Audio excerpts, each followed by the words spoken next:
afternoon, and welcome to the Voice of Wisdom.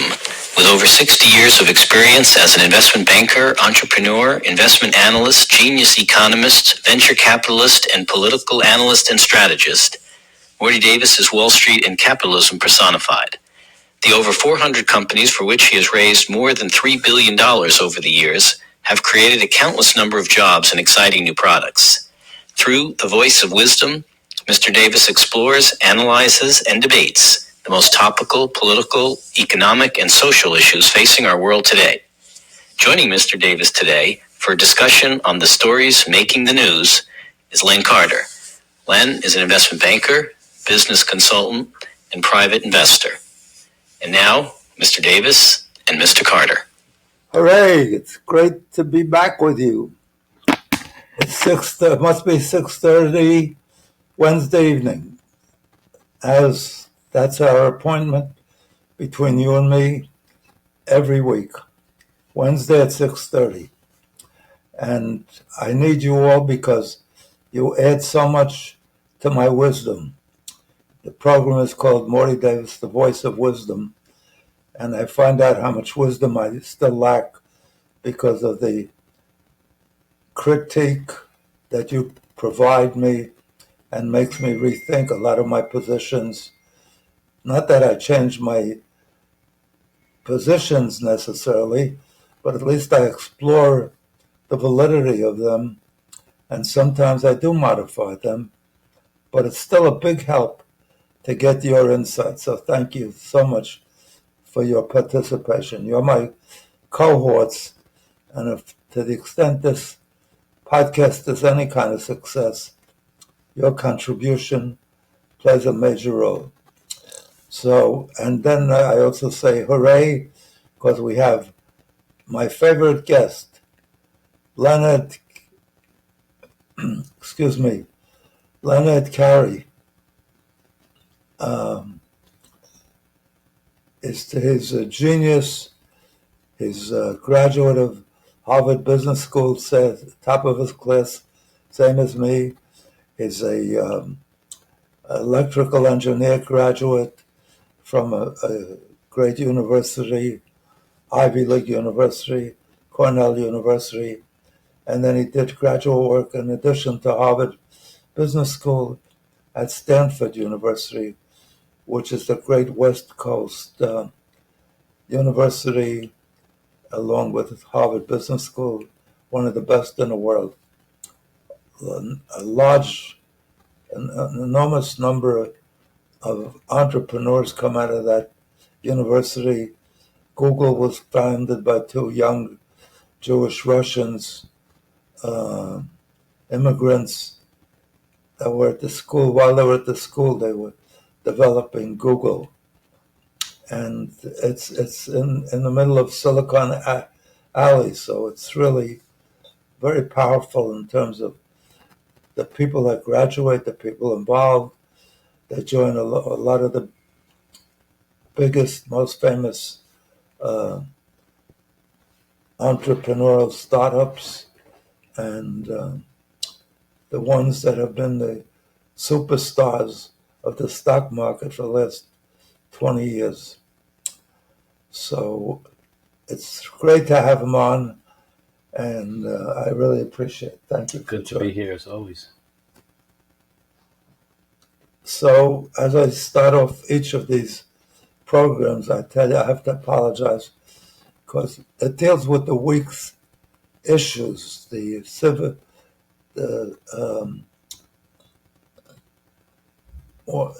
school it was called civics, the politics of the period, the economics of the period, the upheavals of the period, all the headlines.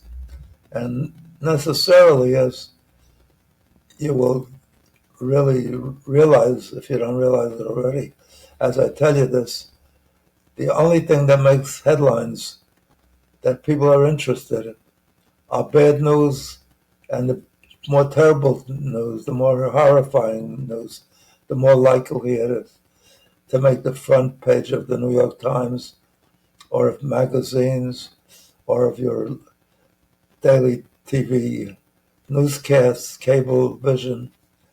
So it's bound to be depressing as it is for me because, I once had, I mention this often, I once had a great presentation from a group of young guys that were very dynamic, looked very brilliant, and came with a business plan that was well designed and very impressive, usually enough to induce me to provide the funds for them. But as I went through the subjects as good as the presentation was, the checklist, there was nothing in the book that was so exciting that I would think it could make a front page headline. It might say, some one great charitable guy gave $100 million to a university or to a hospital or to didn't those kind of things don't make the front page of the newspaper. It's not enough to shake people up and that curiosity. It'll be somewhere in the newspaper maybe if it's a big amount, and it'll be in the business section or in the section that deals with good deeds and charity. So I didn't fund it. I followed to see what happened afterwards if somebody else did. And I never got funding because there's no demand for those kind of news. The news is always something that upsets you.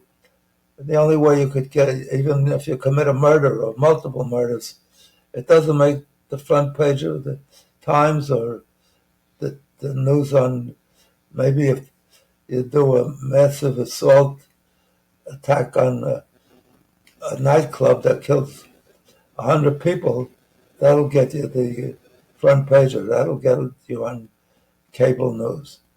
Or if you do a murder and you take the body and put it in a freezer and you're found to have eaten, or you're eating the corpse, the meat of the person you murdered, that's gory enough to make the headline. So the news is depressing, and I apologize, but that's what we have to cover. So before I launch it, I know it's likely some of these subjects are likely to depress you, or at least you'll take issue with them because it's against your political views or your economic views. So I'd like to give you some encouragement, some lifting wisdom, some happiness advice. Just as you see in front of your screen, I wrote a book, Happiness Guaranteed or Your Misery Back. The whole idea of the book, what motivated me, was to make other people throughout the world, mostly and especially my own children, my own wife, all my loved ones, all my friends, all of my community, all my countrymen, but all my fellow human beings throughout the world. That's the one thing I'd like to do, and that's what I made my life's goal, and that's what I spend my money on instead of material things. So while my classmates, I graduated Harvard Business School when I was 30. I went back at 28 with 3 young children. The oldest was 4 and the others were younger. And it was a tough grind because I had no money. Till this day, I'm ever thankful to Harvard Business School because they have an enormous endowment. And if you're accepted, then accepted by virtue of your grades and your all-around presentation, then they make sure to fund your scholarship, fellowship, whatever you need. Plus, they at that time they didn't have uh, living quarters, living space for married students. Now they do on campus, but at that time they didn't. So they paid for an apartment for me. They paid for my furniture. I didn't have furniture in Massachusetts, Boston. They did everything, and I am so grateful for them. And they're responsible in large measure for my success. I got out at 30. By the time I was 40, I was a multimillionaire. And whereas many of my classmates who achieved the kind of success I did by the time they were 40 or thereabouts, they had purchased their own jets, their own mansions in the Hamptons, or mansions in the Caribbean, or in Paris, or in London. They bought their own yachts, all the things that when I was pure and growing up, I dreamed of. But I decided instead to take all the money I made and try to make it a happier world, a better world. So I took my money, instead of buying jets or mansions, to give it to institutions like colleges, scholarships. I funded tons of medical scholarships that put students through medical school. Till this day, I get so much joy and pleasure because I get letters from medical doctors and medical researchers thanking me, telling me I never could be doing what I'm doing today and helping the world except for your assistance, your financial assistance. And I funded colleges, universities, medical schools, hospitals, helping things like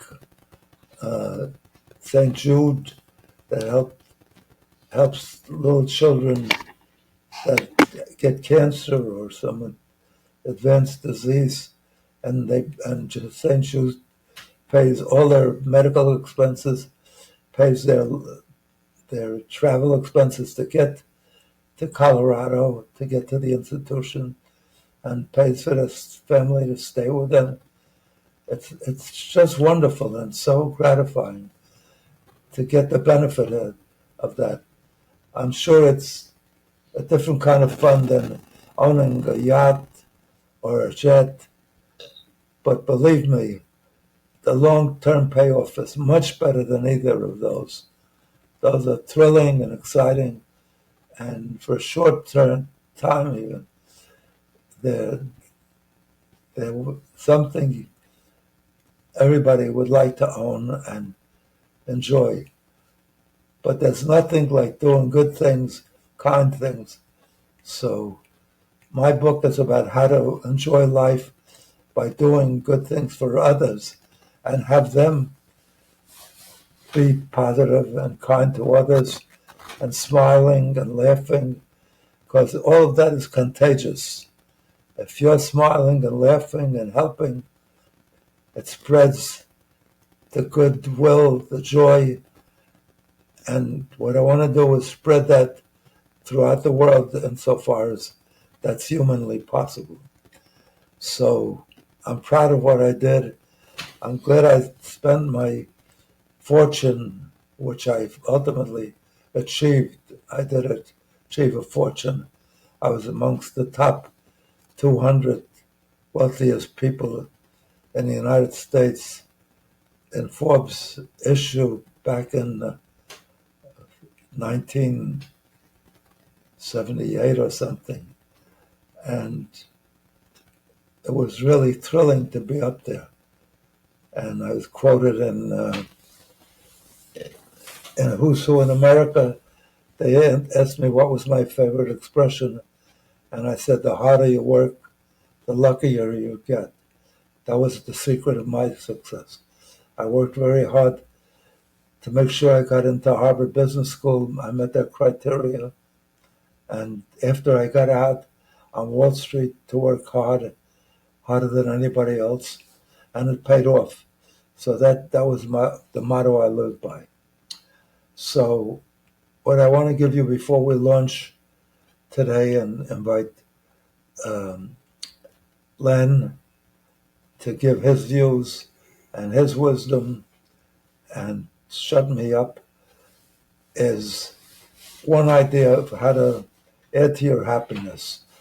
The best idea I have for you is get a hold of this book, Happiness Guaranteed or Your Misery Back.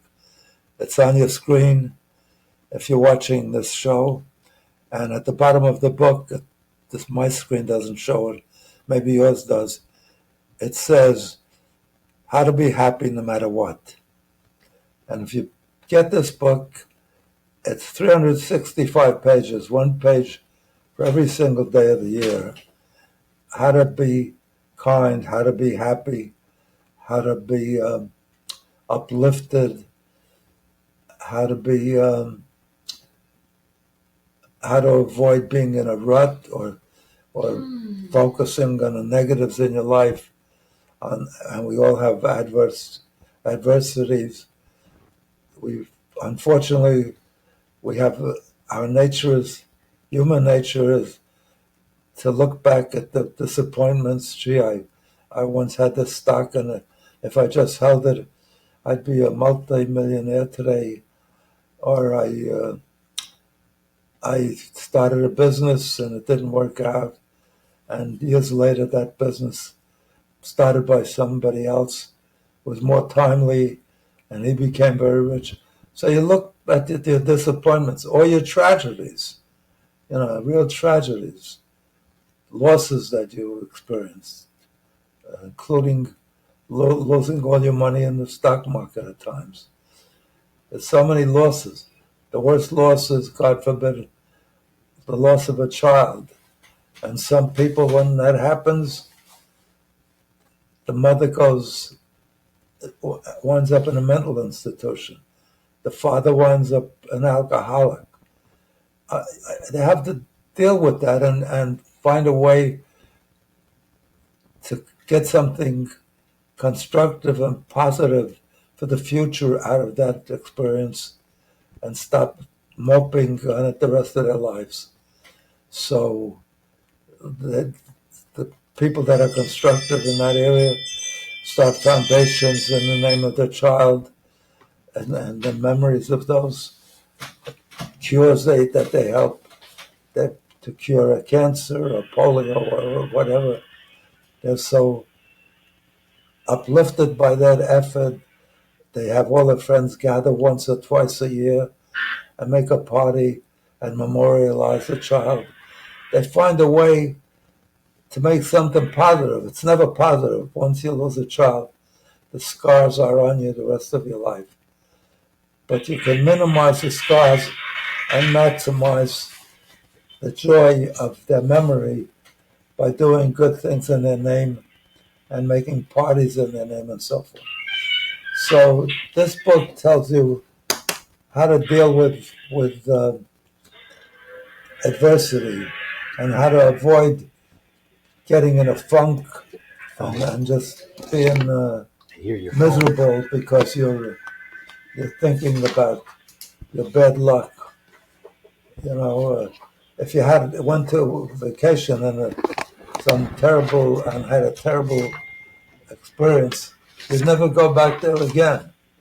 And we tend to go back to our terrible experiences and eat ourselves up. Whereas what we should do is recognize that just like you're not going to go back to a place where you had a horrible time vacation, you're never going to go back to that place. Don't go back and visit in your mind the things that are going to depress you. So, a lot of times we can't avoid it. That's the nature we have. We learn if somebody made a lot of money and it's something that you were doing, you yourself were doing, and if you just stuck with it, or it was a different time, it was premature, whatever. So you start getting into a funk, and don't get into a funk. Keep on moving. So my suggestion that I'm going to give you right now that helped me out of a funk is this. But before I tell you that, the fastest and the best way to make progress towards your happiness is acquire a copy of this great book, Happiness Guaranteed or Your Misery Back. And on the bottom of the cover it says, How to Be Happy No Matter What. And if you get this book and you're not pleased with the 365 pages that has jokes and humor and adventures and all kind of philosophy from the greatest minds in the history of the human race on how to be happy. Philosophers, priests, rabbis, Plato, Socrates, the great Greek psychiatrists. There's a priest and a bishop in Manhattan at the church. I forget the name of the church. Very popular church in Midtown Manhattan. Wrote a book, The Power of Positive Thinking. And Dale Carnegie wrote a book, Stop Worrying, Start Living. There are great books out there that can help you. None better than this book, because this has one page for every day of the year. You're not required to read it that way, and you're not required to read all the pages. Read one page at a time, and to the extent you get something out of it and enjoy it, keep on employing the book to get happier. So I can tell you for sure, because I made the best offer to people that purchase this book that any offer on TV is for supplements or medicine that promises to cure you, which says if you don't benefit from this or get to appreciate this supplement or this drug, we will refund your purchase price if you send us the purchase slip, and you can even keep the bottle or the drug that you paid for. I'm doing one better. I say if you don't, and I've made this offer since the book has been out, in any event, I don't keep proceeds of the sales because thankfully I don't need it. So I use the proceeds to give more charity and do more good things. But I tell anybody that purchases this book or even gets it as a gift,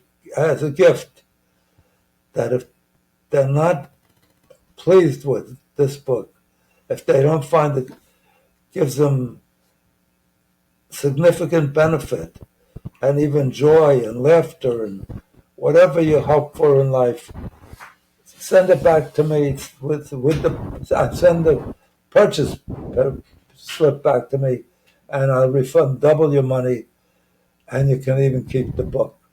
So I don't know how you can get a better offer than that. And I'm telling you, all the time I'm making this offer to all the people that have acquired the book, or even those that received it as gifts. I haven't received one request for their money back.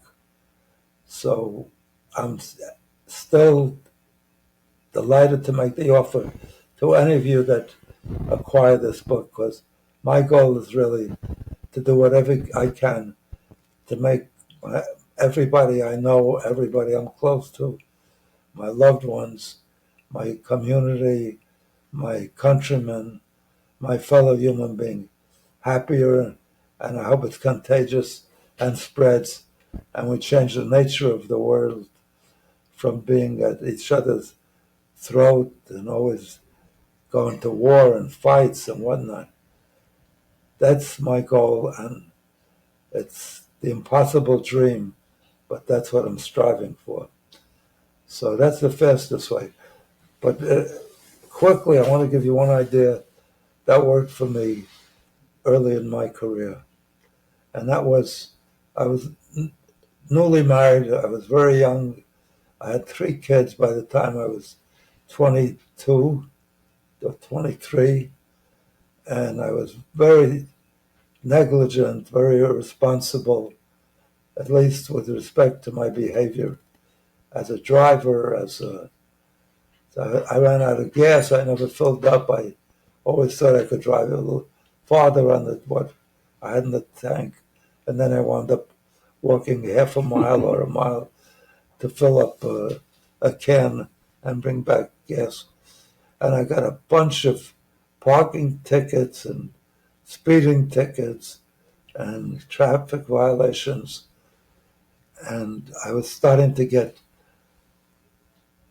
regular warnings from the Motor Vehicle Bureau, from the district attorney's office, that if I didn't start paying these tickets off, they're going to come and take me in custody. So I was suicidal. But then one day my brother-in-law came by, and he saw how depressed I was and how hopeless I felt. I was so overwhelmed. I didn't know how I was going to deal with all these tickets. So he talked to me. He said, "What's the problem?" And I told him, I have all these tickets. I'm in trouble. I'm overwhelmed, and I can't take care of that. I can't deal with it. Every day I get up, I don't know what I'm going to do. So he gave me one bit of advice that changed my life. And he said, "Morty, just pay the first one. Start by paying the first one, and then pay the second one and the third one." And the minute I took that first step, I started to feel better already because I was dealing with the problem. And slowly, over time, I did take care of all of it. It took a long time and a lot of effort, but I got it out of the way. And I never failed to follow that advice since. So anything I'm confronted with that's a challenge, I like to address immediately and get behind me. And that's what I would urge you to do. Don't vacillate. Don't get so depressed that you become paralyzed and inept, but deal with it right away. That'll add significantly to your success in your life and to your ability to be happy. So get the book, get happy, and I insist, you're the boss, you're the manager of your mind, your own mind, you're the chief executive of you. So make sure that you insist on making yourself happy. Nobody can do it better than you. Other people are too busy trying to make themselves happy. Even your best friend is eager to make himself happy. He might add to your happiness if he's really a good friend. And hopefully you're lucky enough to have one great friend or 2 great friends in the course of a lifetime. But you're the one that's in charge, and make up your mind you're going to be happy. And if you do that, you will be happy. Because the power of positive thinking, if you're positive, if you think positively, positive things happen. It's a fulfilling dream. So, and if you don't do that, I'm going to come around to your house. I'll find out your address, and I'll grab you by the collar and bang it into your soul that you got to make it. You owe it to yourself. After all, God said He made you in His image. We're all made in God's image. So walk with your nose high and your head high, and be happy, and help God along to make you happy. So that's the idea, the short idea that I present to you right now. And without further ado, I'm going to get to the part that Len is going to be so fruitful in helping me to address and to convey to you. And so without further ado, Len Carter, we'll just start off the issues of the week.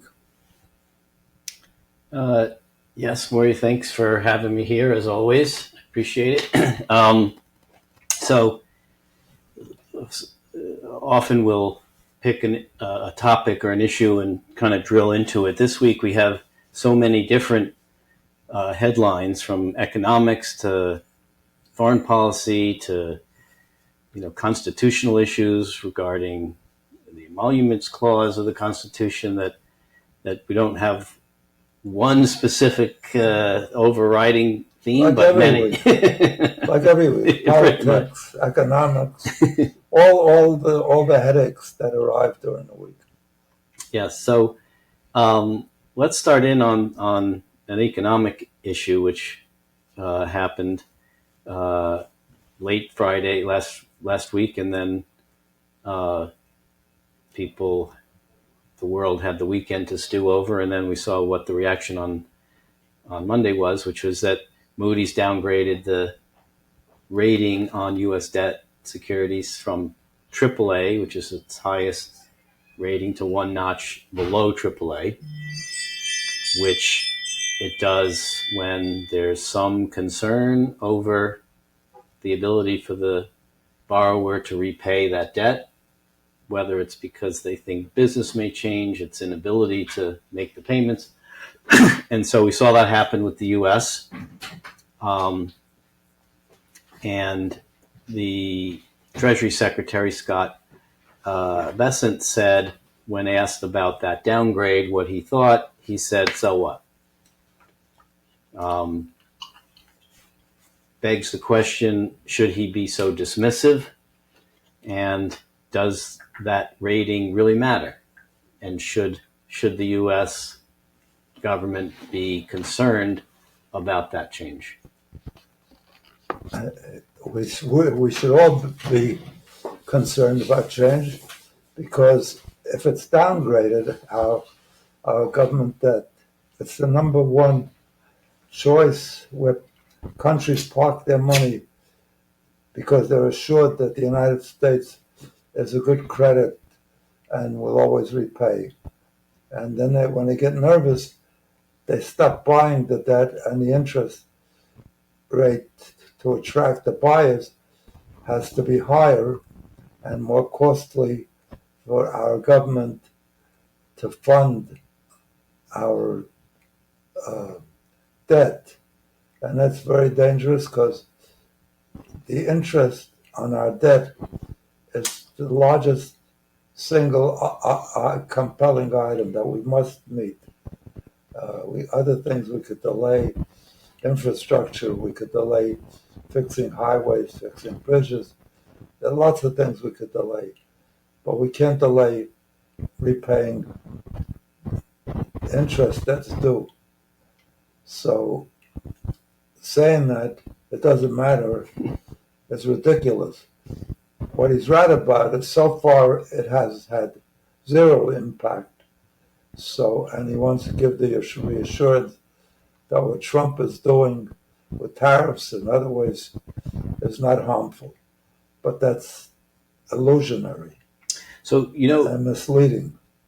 So there are a few companies that have AAA ratings, Microsoft, I think, maybe Apple, which means in this rating system... I don't think it's as high as the rating of the U.S. Well, a AAA, the U.S. bond was AAA, and Microsoft's bond's AAA. That's the same AAA. Remember during the period of Obama, when the mortgage became so attractive, the banks couldn't write enough of them. The Moody's and Standard & Poor's raised the rating of those bonds to AAA. Right. And they used to be AAA. When I bought my house, I had to put down 20% of my own money So, but that's and have a good job. That raises the question, though. What does it mean? What does it mean for Microsoft to have a higher credit rating than the U.S. government? I mean, does that mean, and why? I mean, I know what Moody's said, but under what circumstances would a sovereign nation who has the ability to print currency to repay debt not repay debt? And why could anything ever be less than AAA? The world doesn't, even though Moody's and Standard & Poor's might give Microsoft a AAA rating, China doesn't run to buy the debt of Microsoft when they want to park their money. So what does it mean for Moody's to do that? Just make a statement? We want to. It's a forewarning Of what?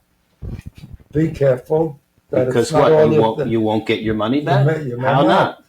not. The country can print the money to get. It may not be worth anything when you get it back, well, but that's not what they're. That's not what the rating says. On that score, they're wrong because the United States could never go. That's what I don't understand. How can they say what they say? But the money you get back will be. But that's not much less. Of course, but that's not what a rating says. A rating doesn't say if your money comes back, is it worth less? It says, does it come back? It's warning you that the money you're putting up now is at risk in terms of its buying power at the time you get it back. I don't think that's what the rating is conveying.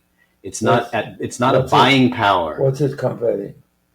Ability to repay. Yeah, but that doesn't. If you could only repay in junk, but it's not, money. It's still repaid. It's not buying power. The rating doesn't contemplate buying power. If I'm buying AAA, I expect to get back the same value as I put in. Nope. Okay, I'm just telling you. But that's not what the ratings say. The ratings say if you put in $1,000 principal, you'll get $1,000 principal back. Whether it's worth a lot less, that's not what the rating says. It has nothing to do with buying power. Well, it says, will you get your money back? The buyer of those treasuries, they don't consider the totality of what could happen, are wrong.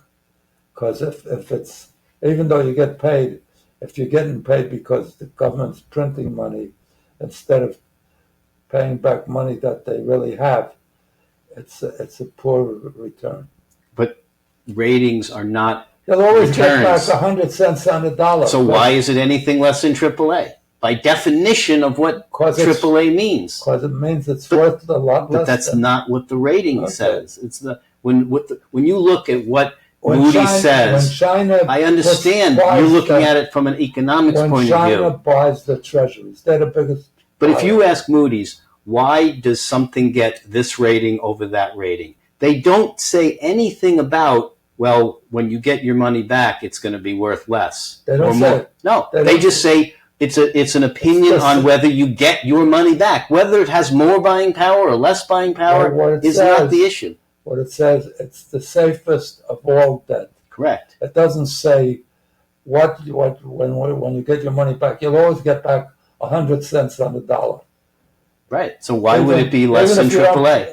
Correct. So I'm saying, but they want to warn you that you're not going to get it back from the normal expectation. But then why wouldn't they drop Microsoft's from AAA down below? Because Microsoft's paying back the same dollars that the U.S. government is paying back. No, Microsoft is paying back in U.S. dollars. They're paying their bond. Microsoft has bonds denominated in U.S. dollars. So your argument says they're warning the investors you're not going to have as much value when you get your dollars back, right? So the same thing's true with Microsoft that has a AAA rating. Why don't they lower that rating? They should, under that logic, they should. That's a good question. I mean, I think it goes back to what you said, what happened in 2008. Is that this is how much I believe rating agencies. Yeah. Because they saw what happened in 2008. It was just ridiculous. Yeah. And they see what's happening now. It's like, I think they're trying to make a point that it's like, we can't be bought. And, we're The going rating to, it's a statement. You're right. It's a The statement. rating agency in that period were competing because they said we got to raise the rating because our competitors are raising it, not because Right. So they wanted the business. To me, that diminishes the value. It does. The value It does. of them. And when I see them doing something like this, does. Microsoft's rated this and the government's rated that. They rated those bonds. I know.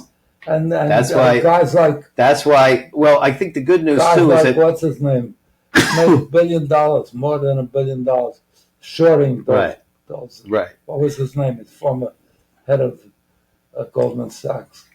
He became Secretary of Treasury. Yeah, and there was also that guy they did the movie about, Barry, who had a hedge fund that shorted mortgages.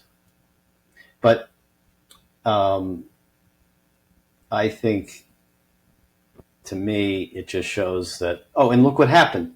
The market. I thought the market was going to fall off a lot more on Monday. It didn't. I think because people don't really put a lot of stock in what Moody's says because they haven't had such a honest track record. Not only that, most people, till they feel it, they don't really deal with it. They say it's a lot of talk. It's a lot of right. So maybe Bassett was right. So what? Maybe at the end of the day, he was actually right. But to the extent it raises interest rates, that's bad. So let's talk about another economic. But he's supposedly wise he's the Secretary of Treasury. Mm-hmm. So he's wise in the implications. You think? Yeah. So when he says it, he shouldn't say that. Correct. He should say we'll straighten it out. We'll deal with it. Right. It's not to make people feel a little better, but to say it doesn't matter is ridiculous. It does. It certainly does. Right. So speaking of actually, the reason why Moody's cited was that they're concerned about the increase in government levels of debt and it's paying back, but which goes to revenues and spending, which is always a hot topic. The president is now proposing a beautiful, wonderful, beautiful tax bill, which includes tax cuts and spending increases where he likes spending increases like border, defense. Over the next 10 years, I think he's talking $3 trillion. About 10 trillion, maybe. I saw the next 3, 10 years. Yeah. It's probably more like 10 because they're going to be wrong because it's not going to, it won't. It's definitely more than 3 because 3 trillion is, as soon as he passes this bill, it'll be 3 trillion. Yeah, I don't know. I was surprised at that too. But so he's proposing, which was a bit of a surprise. The one thing, it's not a surprise, in this beautiful bill, he proposes.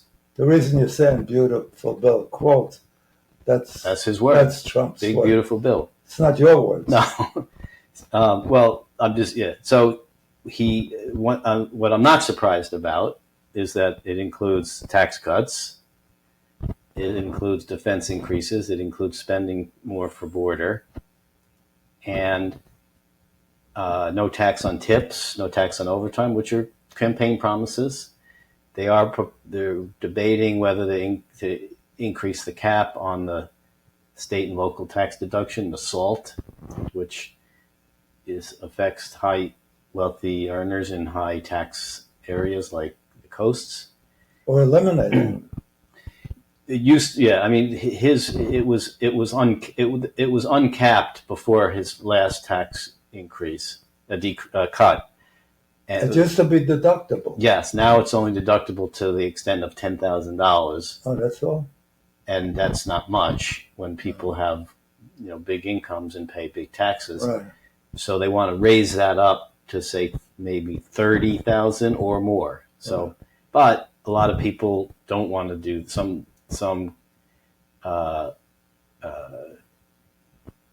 people don't want to do it. Most people, even no matter how many billions they're worth, don't want to pay a nickel more in taxes. Right. So but one thing that is in the proposal, which is surprising given party affiliation. I say party affiliation, I don't say party values, is a tax increase on those making more than $2.5 million. So that's a very populist thing. And that's probably less than a fraction of 1%. right. Although a lot of taxes are collected from, there's a disproportionate amount of dollars of taxes. I mean, still Cato Institute always likes to show that chart where they say the rich pay most of the taxes, and they do.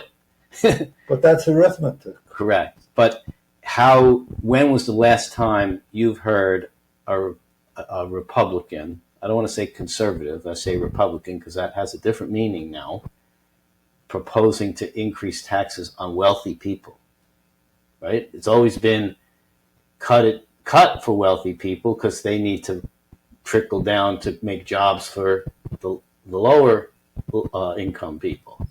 So how crazy is that? Now, I don't think it'll happen, but even if it happens, it won't be significant.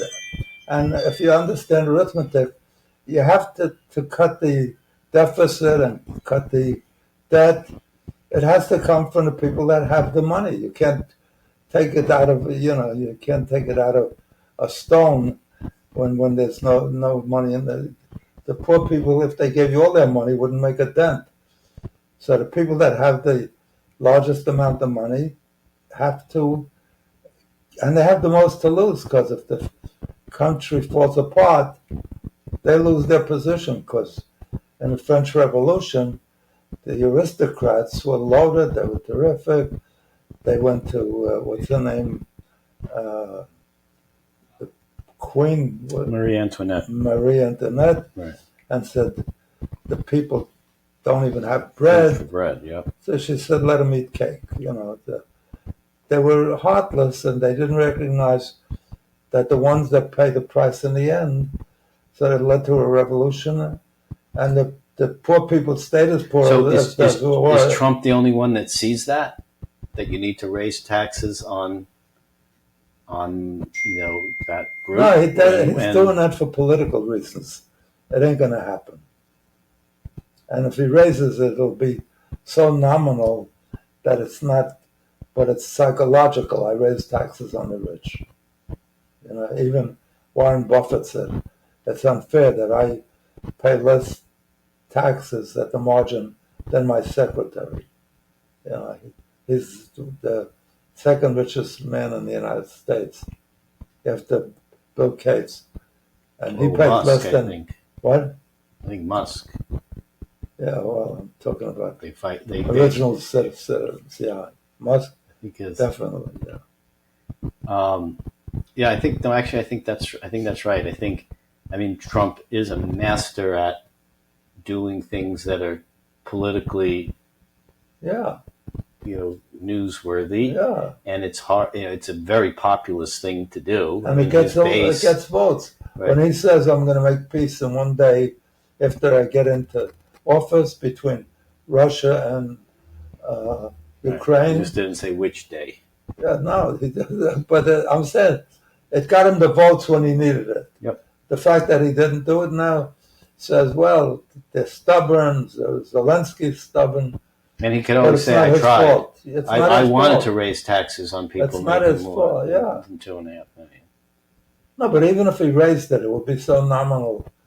It's more of a like something to show in the window, to get window dressing, and right, to appeal to the base again, because a lot of his base that aren't high earners would love to believe that the system's rigged and actually have those which used to be more Democratic or liberal views and are now Republican views, not conservative views, but Republican views. In the last election, he attracted a lot of lower class and middle class voters that the Republicans never attracted. Right. It used to be. They say it used to be.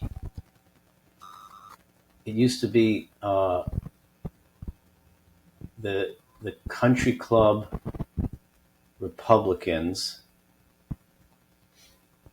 and the working Democrats, the elite country club Republicans, and the working Democrats. And now it's the opposite. It's like working class Republicans and elite country club liberal coastal Democrats. You know, the Hollywoods of the world and the Al Gores and the silk stocking Democrats.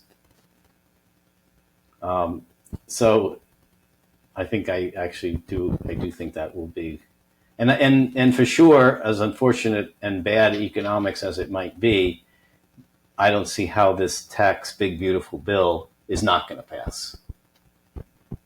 Both, he has majorities in both houses. I don't think enough Republicans will break with him to not support this because it doesn't have enough. It doesn't have enough spending cuts. They want spending cuts. So far, it hasn't passed. And well, it passed the vote. It's passed the first committee vote. There's some issues that are still a major issue that even Republicans. But I don't think. You think at the end of the day they'll block it? I think they may, because they're talking about eliminating Medicaid, and these Republicans, even the red states, have millions of people. Yeah. On well, Medicaid. Trump has come out and said, "What? Don't touch Medicaid." All right. And I think at the end of the day, he'll get the support because that's not something. Yeah, but he's touching things that take essentials from the poorest and the middle class, and that can't be popular, and that could cost the Republicans votes. So I'm not sure it'll pass, even though he has both houses, and he's having a hard time getting it even to put up. Johnson hasn't put it up not yet, but it passed the first committee over the weekend, I think, or early this week. So no, it affects too many things, because when you cut Medicaid and Medicare, but you're talking about taking money from hospitals and doctors. But that's why. But it's easy to get it passed because you just have to get those people over the deficit issue. And Trump doesn't care about that. I don't think they'll get it passed because it's not arithmetic.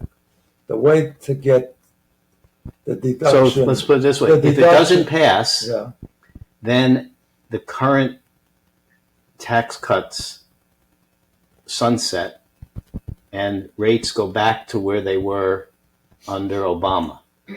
Before the last cut. Correct. Do you think that the Republicans are going to let that happen? Why not? Because the country was doing all right before. Of course, but before he gave that president. But to go from where you are now back to Obama is a big tax increase. It happened to be a big cut, so now it's a big increase. Yeah, but it's just back to a time. I understand, but do you think they're going to do it? You think so? You think all those Republicans who love tax cuts? I don't think it's going to be easy, but are going to let. They're going to have to do it if they're serious about dealing with what they say they're fearful of. I don't know. They keep saying how fearful they are. I mean, of the increasing debt. If the increasing debt and decreasing. If the Democrats had a majority in at least one house, then I'd say for sure that there'd be no new tax bills, and that the old bill would sunset, and the rates would go back to Obama. Doesn't the election for Congress come up in November? Yeah, but the bill sunsets before that, meaning. If there's no new bill in the next 2 years before 2026, the rates would go up. I think it ends in, I don't know, I think soon. Yeah. So unless they do it now, the rates are going to go back up, and I don't think they're going to let them do that. We'll see. I mean, they probably should, but they're not. I don't think they're going to do it. Look, most presidents after they're elected, um,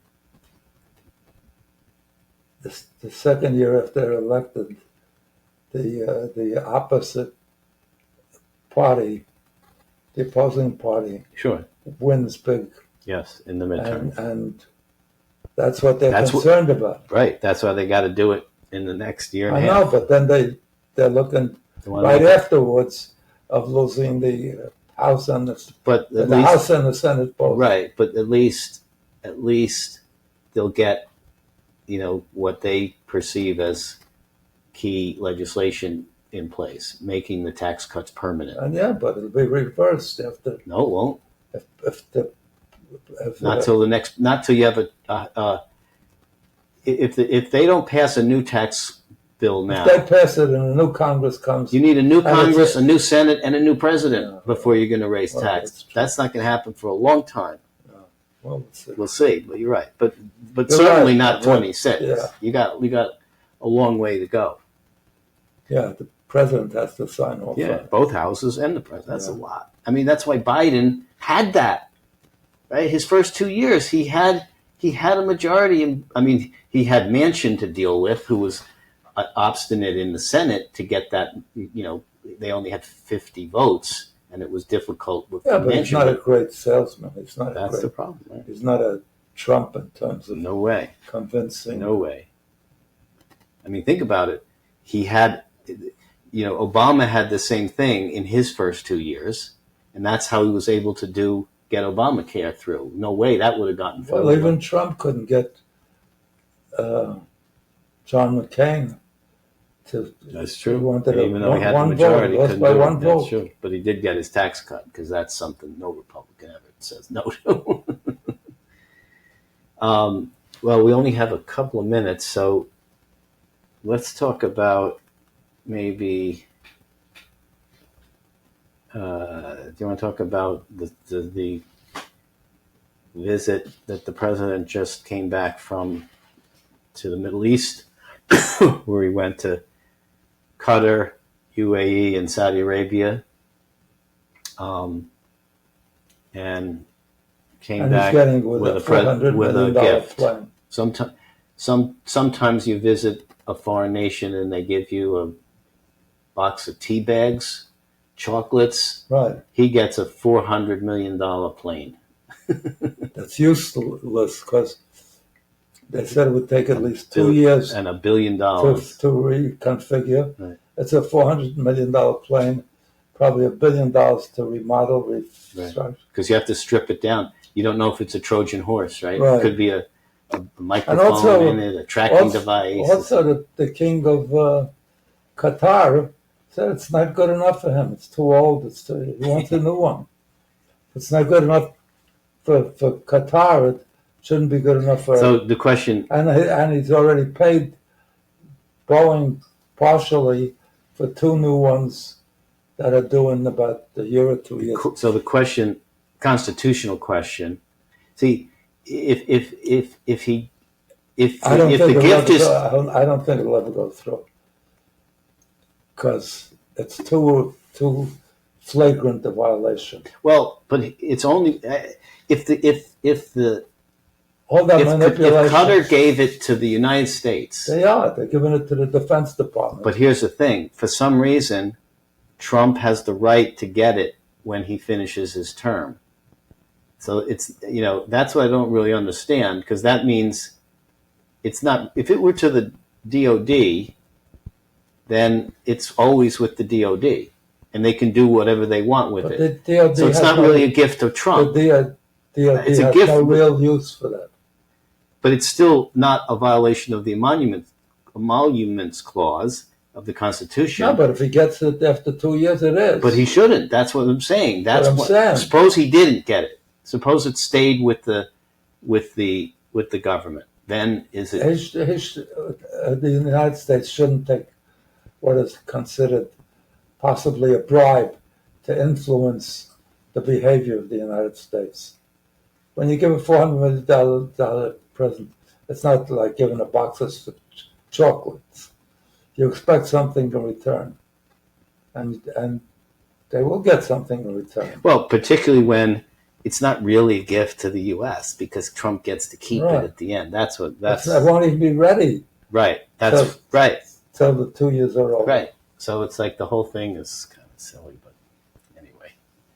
All right. I think we're pretty much completed. So we've got more it's just on an hour. We can anyway. Take up it's where we great. left off next time. It's wonderful being with you. Another week. Have a great week. Have a great every day of your life. I hope every day is better than the day before until eternity, or at least you're 120, and then we'll negotiate for more. So read the book. Be happy. If you're not happy, I'm going to find out. I'm going to come around and make sure you're happy. I'll beat happiness into you. Anyway, be happy, please, for your own sake. It makes a difference in the quality of your life and the length of your life and the lives of those around you. Most importantly, your kids, your wife, your most loved ones, your best friends, and the people you care about, your fellow community members, your fellow citizens, your fellow human beings. So God bless you. Have a great every day of your life forever. And next week, same time, same station, Wednesday, 6:30. Thank you for your involvement, and I look forward to sharing the program. You're my most valued cohorts. So I can't wish you anything but wonderful days, wonderful, good health, and I'll see you next week. Bye.